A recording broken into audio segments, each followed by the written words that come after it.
Let's go to the third KPI, Procurement Digitization KPI. All of us will fancy to have this KPI. Yeah, most of us are already experiencing this in terms of GenAI wave which is going on. And I know I will invite a lot of heat when I say this because this will upset a number of people in this ecosystem. But don't get me wrong, I am, as I mentioned before, a promoter of procurement digitization, but in a meaningful manner. If you haven't analyzed in the last 2 years or so, the number of startups that have emerged in procurement digitization space has exploded. You look at all the spider maps that are going around. And it's becoming quite a very, let's say, distracted environment in my view. It's not about launching the tool, right? And I'm pretty sure most of your organizations, wherever they are launching the tool, this is how your journey will look like. Somebody will come in, will sell you the tool. You look at your tool, it's dated. You come up with 4 or 5 or 6 new features. You make a business case and then you hop on in implementing it. You spend 6 months implementing it, another 6 months of change management, multi-million-dollar expense over the 3 to 5 year horizon, but you end up with a less than 5% adoption. In fact, do this, take a download of all the digital tools and see what adoption rates people are using, not the login and logout rate. Look for the features that are getting used and you will be surprised that the most widely used feature of your latest shiny tool is exactly the same feature which was used in your dated tool.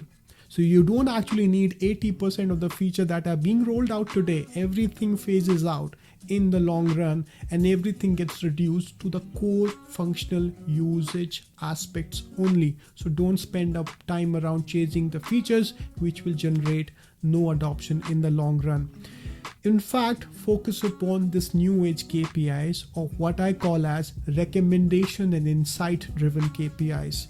We are moving into the age of intelligence. So in new age KPI for procurement digitization, it is not adoption driven KPI. It is rather how many optimizations your tool has done without your intervention. Let me give you an example.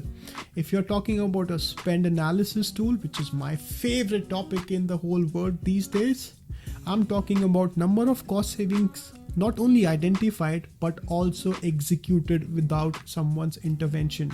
The second thing is what is the value at risk which was identified and it was presented. And I'm talking about tools that can issue alerts to your suppliers, to your buyers, and the recommended actions that can be suggested and taken below a certain threshold. When it's about e-sourcing, I'm talking about number of events launched and the sourcing done and the first level of negotiation done, second level of negotiation done, and your buyer only reviews the third or let's say fourth round of negotiation aspects. Now these are the KPIs that you should be aiming for. And the good part is when you aim higher to have such kind of KPIs, the distraction will reduce significantly. Because you will find a lot of tools which have fancy UIs today doesn't have any capability to really address these business requirements. And it's not their fault. The legacy players who are in the e-procurement domain have done very little to really understand, let's say, the actual procurement challenges. They still think procurement digitization in terms of some forms on the website, some database activity, and some workflows, and that's pretty much your 80% of procurement digitization is. Worst case scenario, they will throw you in sea of dashboards and claim they have all the insights. And I think this behavior needs to be corrected. We don't need to, let's say, over exaggerate our own digital initiatives.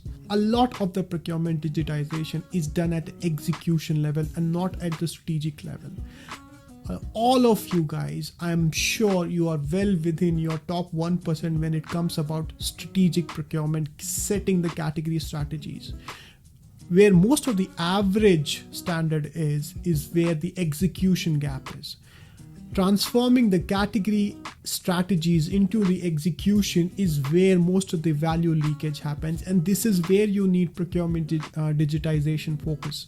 So you must establish your use case libraries and then work backwards rather than selecting a tool and then trying to make use cases for that particular tool. So in summary, move away from adoption based KPI for procurement digitization and go into spend optimized, events optimized, value at risk, and events prevented kind of a KPI when you're selecting the tool.